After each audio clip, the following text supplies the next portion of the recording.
Hello friends, welcome back to my channel. मैं हूं आपकी फ्रेंड वर्षा। आज की इस वीडियो में हम बात करेंगे एनडीए नेट के पेपर 1 के 25 क्वेश्चंस की। डेली हम इसमें 25 क्वेश्चंस डिस्कस करते हैं। स्टार्ट करते हैं वीडियो को। आपको वीडियो पसंद आए तो वीडियो को लाइक कीजिए, फ्रेंड्स या शेयर कीजिए, और किसी भी तरह की कोई भी क्वेरी हो तो प्लीज़ ज़रूर बताइएगा। देखिए, यहाँ पर हमारा क्वेश्चन है, which is the most desirable outcome of teaching in higher education. यानी कि आपको बताना है इसमें से सबसे ज़्यादा डिज़ायरेबल आउटकम जो है वो टीचिंग का वो क्या है। Increase in students' achievement, increase in the level of independent thinking of student, higher percentage of result। Fourth option है हमारा, increase in the number of students who opt for the subject। बताइए कौन सा ऐसा हम पॉइंट है जो हम कह सकते हैं कि हायर एजुकेशन में अच्छी टीचिंग का एक आउटकम है। बताइए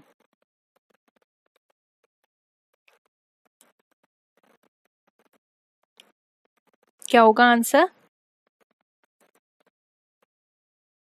देखिए, यहाँ पर जो इसका राइट आंसर होगा वो होगा ऑप्शन बी।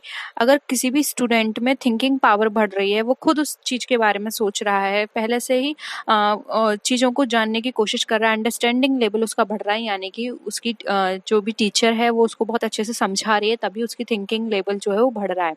हम ये नहीं कह सकते कि स्टूडेंट का जो अचीवमेंट आ रहा है उससे उसकी टीचिंग का आउटकम अच्छा निकल रहा है, क्योंकि देखिए अचीवमेंट आना एक डिफरेंट एस्पेक्ट है, लेकिन वो उस अचीवमेंट आने के बाद भी वो उस चीज़ को कितना समझ रहा है ये इम्पोर्टेंट है।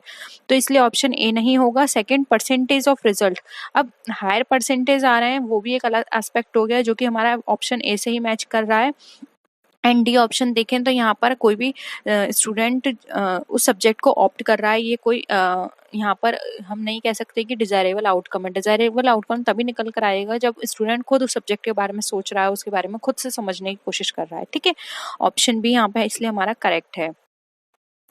नेक्स्ट क्वेश्चन देखिए, books can be a powerful source of communication provider. यानी कि बुक्स एक पावरफुल सोर्स हो सकते हैं कम्युनिकेशन का। ये क्या प्रोवाइड करता है कि content, the content in abstract, illustrative, medium Hindi है, the content is presented through good print. बताइए क्या हो जाएगा। बहुत ही इजी है, जल्दी से इसका आंसर करते हैं। बी हो जाएगा, इलिस्ट्रेटिव। यानी कि उसमें पहले कंटेंट में एग्जांपल्स दिए हुए हैं, तो पावरफुल सोर्स है, क्योंकि स्टूडेंट को अगर हम कोई भी चीज़ एग्जांपल के थ्रू समझाते हैं तो वो इजीली उसको समझ में आती है। इसलिए ऑप्शन बी यहाँ पे हमारा राइट आंसर हो जाएगा। नेक्स्ट है, good teaching is best reflected by. अभी एक अच्छी टीचिंग किससे रिफ्लेक्ट होती है? अटेंडेंस ऑफ स्टूडेंट से, नंबर ऑफ डिस्टिंक्शन से, meaningful question asked by students, या फिर pin drop silence in the class से। बताइए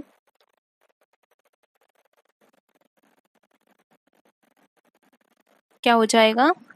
देखिए आंसर होगा इसका ऑप्शन नंबर सी, क्योंकि कोई भी स्टूडेंट क्वेश्चन पूछ रहा है और क्वेश्चन उसके बहुत अच्छे हैं, यानी कि हमें उन क्वेश्चन से पता चल रहा है कि स्टूडेंट की थिंकिंग लेवल कितनी है, क्या है।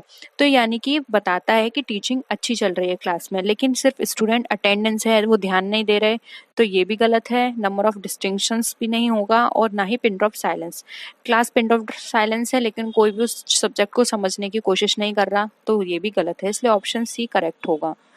नेक्स्ट है, the main M of classroom teaching is. अब किसी भी क्लासरूम टीचिंग में मेन एम क्या होता है? इंफॉर्मेशन देना, जो भी क्वेरी आ रही है माइंड में उनको डेवलप करना, या फिर to develop the personality of students, या फिर to help students pass examination. बताइए क्या होगा राइट आंसर।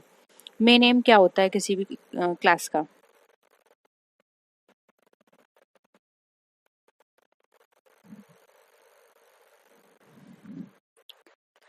मेन एम क्या होगा?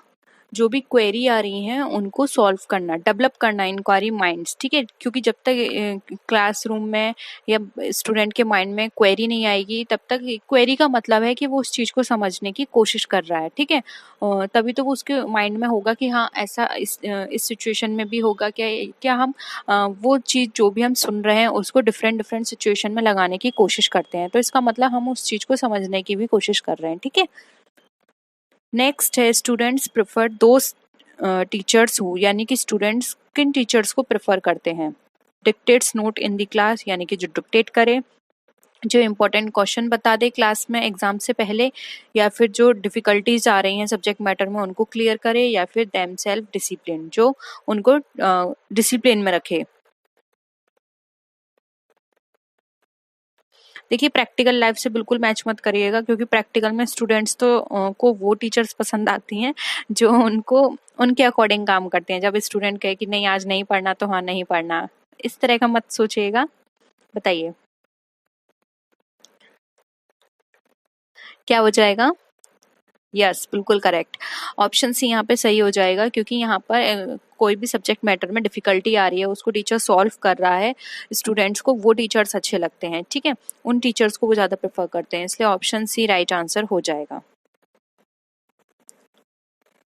नेक्स्ट है which of the following is the main objective of teaching? बताइए क्या है मेन ऑब्जेक्टिव टीचिंग का?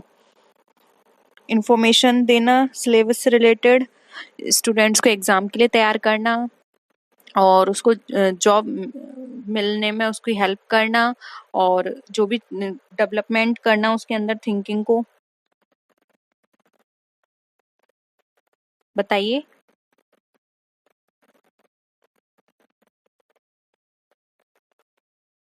ऑप्शन क्या हो जाएगा? डी हो जाएगा, उसकी जो थिंकिंग कैपेबिलिटी है उसको डेवलप करना, ठीक है, ये टीचर का मेन ऑब्जेक्टिव होता है। नेक्स्ट है, इनमें ज्यादा समझाने की जरूरत नहीं है इसलिए मैं आपको ज्यादा नहीं समझा रही हूँ, ठीक है। The teacher's role in higher education is to, अब एक हायर एजुकेशन में टीचर का रोल कैसा होता है? इन्फॉर्मेशन प्रोवाइड करना, प्रिपेयर कराना सिर्फ स्टूडेंट को एग्जाम के लिए, मोटिवेट करना सेल्फ लर्निंग के लिए, या फिर एनकरेज करना कंपटीशन अमंग स्टूडेंट्स के लिए। बताइए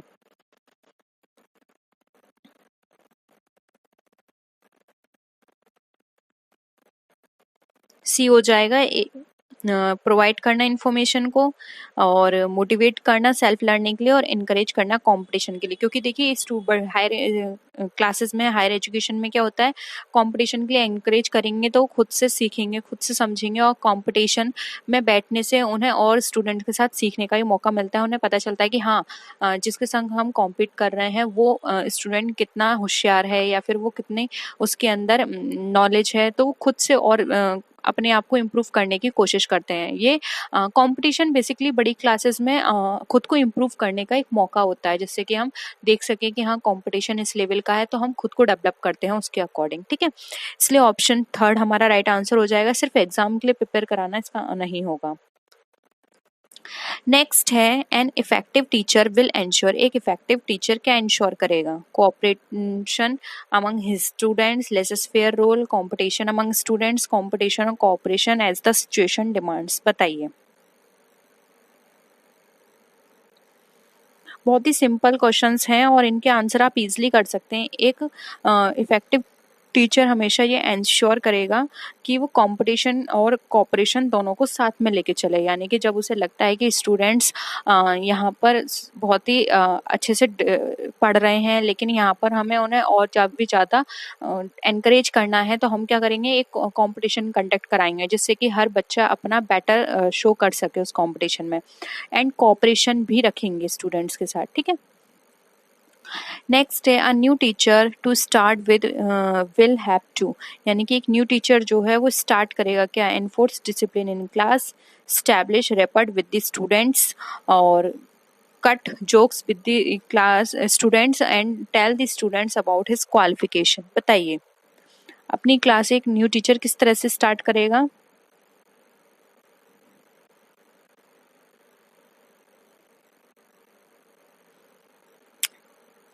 देखिए ना ही वो डिसिप्लिन मेंटेन करेगा, स्टार्टिंग में आके वो डिसिप्लिन में लगा दे बच्चों को तो वो कहेंगे यार क्या टीचर है, बहुत ही ज्यादा स्ट्रिक्ट है, तो ये भी आपके लिए गलत इम्पैक्ट पड़ेगा स्टूडेंट पे। जोक्स भी नहीं मार सकता क्लास में, एंड स्टूडेंट्स को अपने क्वालिफिकेशन में क्यों बताएगा वो स्टूडेंट्स को? क्योंकि स्टूडेंट्स धीरे धीरे खुद जान जाएंगे कि हमारे टीचर कितने पढ़े हैं, या फिर अगर आप क्वालिफिकेशंस उनको शो करेंगे तो इसका मतलब हो जाएगा कि टीचर तो बहुत ज्यादा शो ऑफ कर रहा है, ठीक है।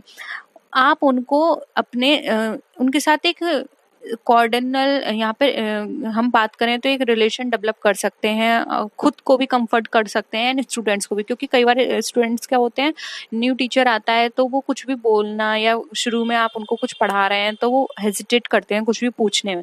लेकिन अगर शुरू से ही आप फर्स्ट डे ही जाकर उनके साथ एक अच्छा रिलेशन डेवलप कर लेंगे, एक अच्छी कम्युनिकेशन उनके साथ करेंगे, तो वो स्टार्टिंग से ही आपसे नहीं डरेंगे और उनको जो भी क्वेरी होगी वो आपसे टाइमली पूछेंगे। ठीक है, इसलिए ऑप्शन बी राइट आंसर हो जाएगा। नेक्स्ट है, who has the least chance of becoming an effective teacher.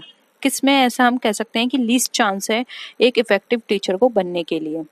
जो स्ट्रिक्ट डिसिप्लिन में हो, जो अपने सब्जेक्ट को अच्छे से जानता हो, उसमें टीचिंग में कोई भी इंटरेस्ट ना हो, या फिर जो टीचर मॉरल वैल्यूज को सिखाए। बताइए, लीस्ट बताना है आपको। ठीक है,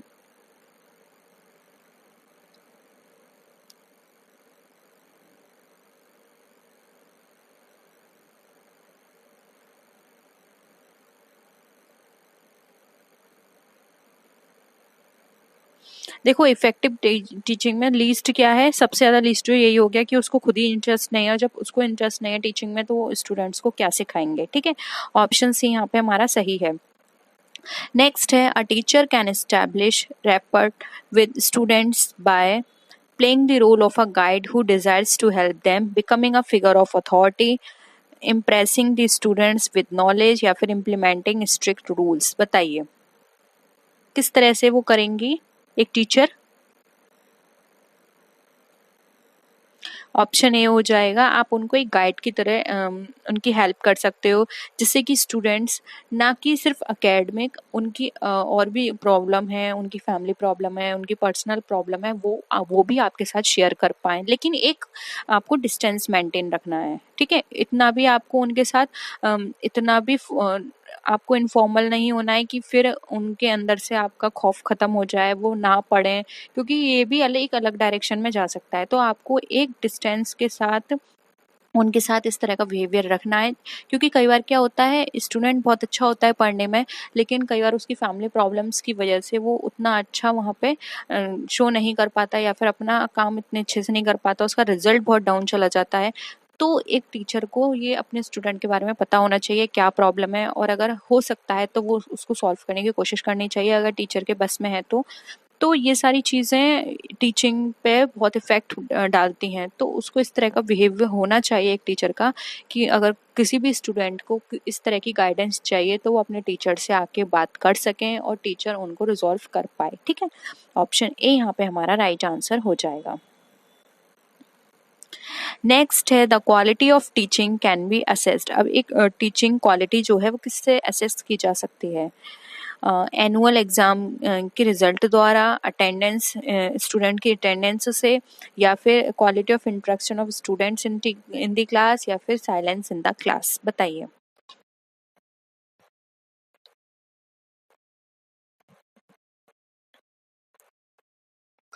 क्या हो जाएगा? क्वालिटी ऑफ टीचिंग किससे होगी? By the quality of interaction. एक स्टूडेंट के साथ एक टीचर का किस तरह से इंटरेक्शन है क्लास में, उससे डिपेंड करता है कि हम एक टीचर की क्वालिटी क्या है उसको पढ़ाने पर, क्योंकि जिस तरह का इंटरेक्शन होगा उससे हम देख सकते हैं कि हाँ, एक टीचर और एक स्टूडेंट में किस तरह का इंटरेक्शन हो रहा है, वो किस तरह से पढ़ा रही है क्लास में, ये सब हम देख सकते हैं। ठीक है, तो ऑप्शन सी यहाँ पे करेक्ट है। नेक्स्ट है, which of the following is the least important aspect of the teacher's role in the guidance of learning. अब लीस्ट इम्पोर्टेंट एस्पेक्ट बताना है आपको टीचर के रोल में गाइडेंस को लेकर। The development of insight to overcome pitfalls and obstacles, the development of insight into what constitutes an adequate performance, the provision of encouragement and moral support, and fourth है हमारा the provision of continuous diagnostic and remedial help। बताइए, आपको यहाँ पे least important बताना है, teacher का role बताना है आपको लर्निंग ऑफ गाइडेंस में, सॉरी गाइडेंस ऑफ लर्निंग में। बताइए क्या होगा लीस्ट इम्पोर्टेंट एस्पेक्ट।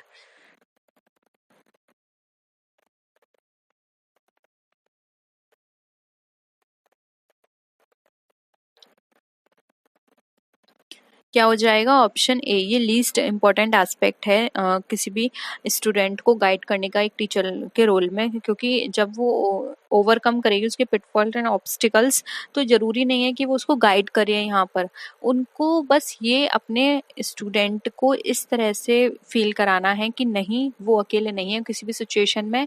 हाँ, आप या उनके जो भी फ्रेंड्स हैं वो सब उनके साथ हैं, और कोई भी प्रॉब्लम है उसको डिस्कस करो, डिस्कस करने से प्रॉब्लम सॉल्व होती है। तो अगर ये सब स्टूडेंट्स के माइंड में होगा तो कभी भी उनकी स्टडी इससे इफेक्ट नहीं होगी। ठीक है, ऑप्शन ए यहाँ पे हमारा करेक्ट है। नेक्स्ट है, which of the following should not be the main role of the teacher at the higher education. इसके ऑप्शंस दो यहाँ है, देखिए कौन सा इसमें रोल मॉडल नहीं है, टीचर का रोल ऑफ टीचर नहीं है हायर एजुकेशन लेवल में, बताइए। एक हायर एजुकेशनल लेवल की बात करें तो कौन सा रोल नहीं होगा एक टीचर का? इंफॉर्मेशन देना स्टूडेंट को, प्रमोट करना सेल्फ लर्निंग के लिए, थर्ड है हमारा एनकरेज करना हेल्दी कंपटीशन अमंग स्टूडेंट्स, या फिर help the student to solve their personal problem, बताइए क्या हो जाएगा? देखिए, हायर एजुकेशन लेवल की बात करें हम हायर लेवल पर, तो यहाँ पर इसका राइट आंसर हो जाएगा D, help the student to solve their personal problems. ठीक है, ये यहाँ पर नहीं होगा। नेक्स्ट है, arrange the following activities of interaction in logical order.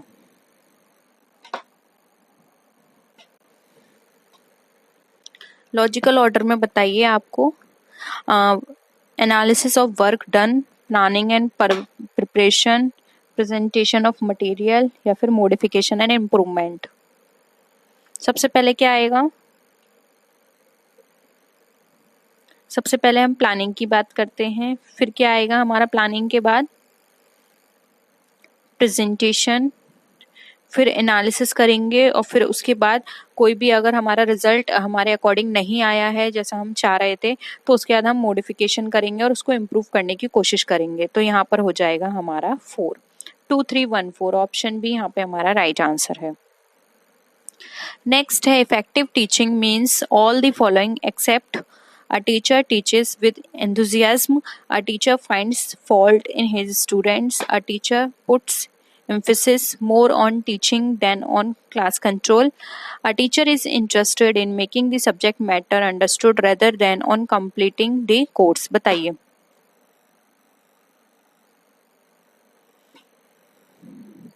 If effective teaching में इसमें से क्या नहीं होगा, आपको वो बताना है।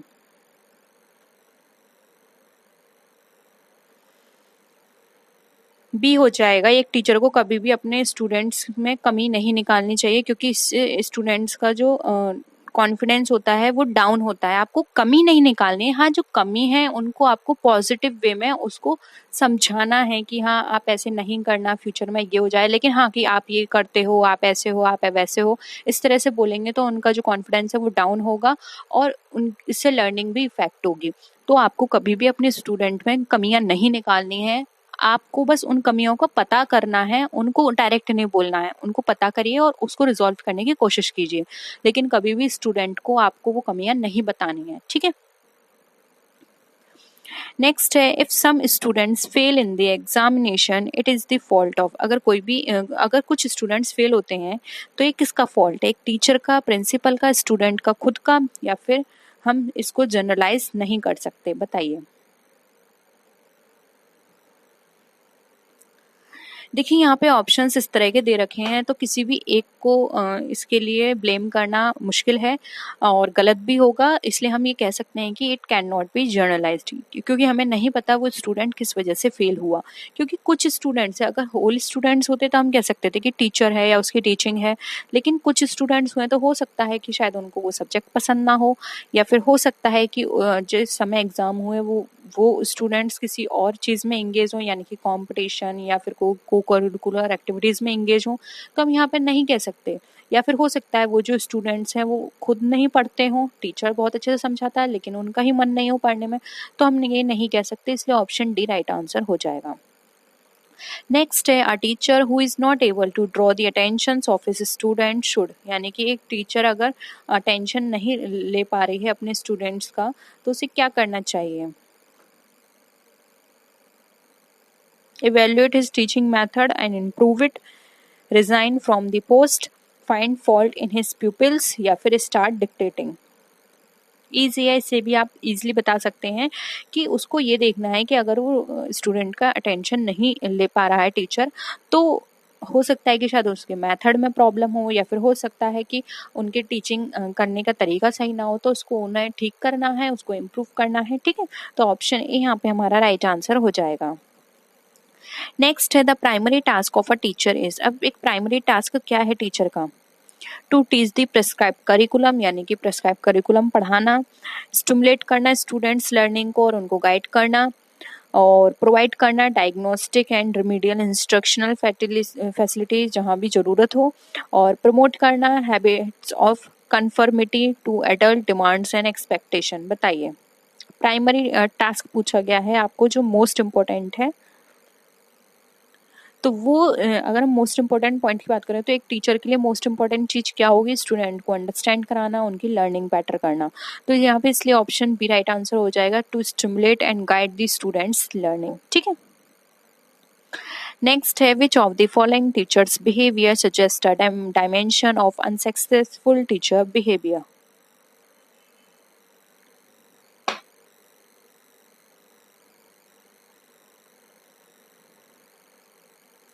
बताइए, ऐसा कौन सा बिहेवियर सजेस्ट करता है कि अनसक्सेसफुल है टीचर का बिहेवियर? एक टीचर जो ऑलवेज मोटिवेट कर रहा है, business like and friendly approach है उसकी, aloof and focused on routine task, understanding and sympathetic. बताइए, डायरेक्ट है, देखिए यहाँ पे ऑप्शन सी हो जाएगा, क्योंकि मोटिवेट कर रहा है यानी कि टीचर तो अच्छा है, सक्सेसफुल है। बिजनेस एंड फ्रेंडली अप्रोच है, सक्सेसफुल है। And understanding and sympathetic, successful है। लेकिन यहाँ पे ऑप्शन सी राइट आंसर होगा, aloof and focused on routine task. सिर्फ वो अपने रूटीन टास्क पे फोकस करता है, स्टूडेंट क्या समझ रहा है, क्या सीख रहा है, उसको उससे कोई लेना देना नहीं है। उसका काम है बस जो उसके रूटीन टास्क है उसको कंप्लीट करना है। ठीक है, तो ये टीचर क्या है? अनसक्सेसफुल है।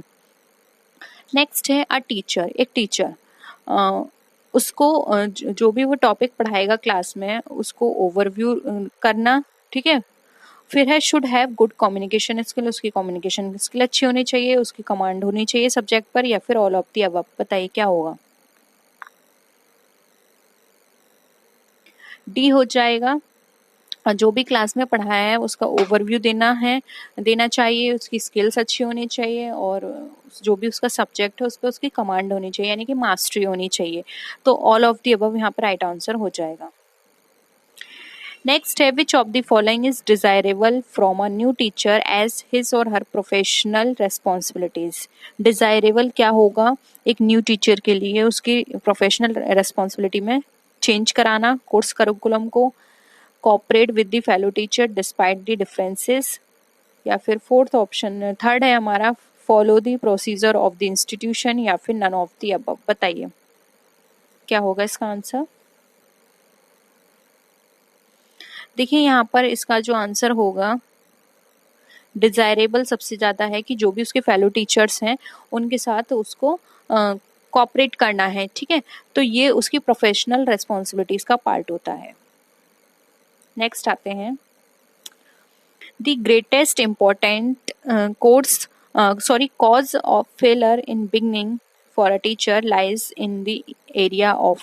बताइए, ग्रेटेस्ट इम्पोर्टेंट कॉज बताना है एक टीचर की बिगनिंग में अगर वो फेल होती है तो। Interpersonal relationship, verbal ability, knowledge of a teacher, या फिर tight handling of the student. अगर हम फेलर की बात करें वो भी बिगनिंग में, तो वो हो जाएगा उसका नॉलेज ऑफ द सब्जेक्ट, क्योंकि जब उसको नॉलेज नहीं है सब्जेक्ट की तो वो क्लास में ठीक से पढ़ा नहीं पाएगी, और उसका जो इमेज होगी वो शुरू में ही डाउन हो जाएगी। ठीक है, नेक्स्ट है Mirambika, the school based on ideas of free progress education was advocate by M.K. Gandhi, Vivekananda, John Dewey, या फिर श्री अरबिंदो। क्या होगा? डी हो जाएगा, श्री अरबिंदो। ठीक है, नेक्स्ट है the most important single factors of success for a teacher in the beginning of teaching career is. क्या है सिंगल फैक्टर सक्सेस होने का एक टीचर के लिए अगर वो उसकी टीचिंग करियर की स्टार्टिंग हो या बिगनिंग हो? verbal fluency and organizational ability, positive attitude and outlook towards life, personality and ability to adjust to the class, या फिर कॉम्पिटेंस एंड प्रोफेशनल एथिक्स। बताइए